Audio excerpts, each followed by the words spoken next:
আজ আয়োজনে পাবদা মাছ খেলে দুঃখ কেটে যাবে আপনার 12 মাস।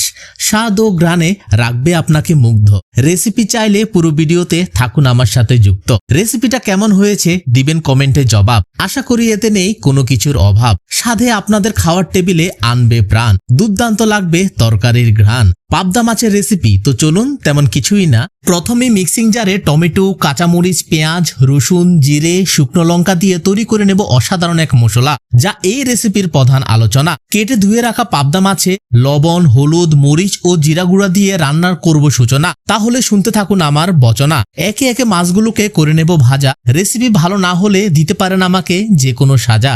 এবারে ওই তেলে পেঁয়াজ কুচি, কাঁচামরিচ ফালি দিয়ে কষিয়ে দিয়ে দেব মিক্সিং অংশ।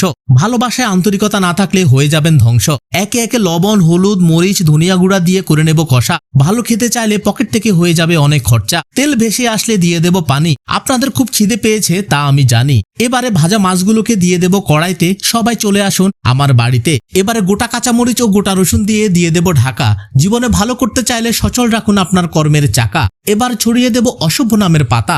বৃষ্টিতে কিন্তু আপনার বন্ধুর নাম হলো ছাতা। নামিয়ে গরম গরম করে নিন পরিবেশন। আপনারা ধৈর্য ধরে শুনেছেন এতক্ষণ আমার ভাষণ। স্বাদ একেবারে 100-তে 100। আজ আমার অনেক খিদে পেয়েছে, তাই আজ আমি অনেক ব্যস্ত।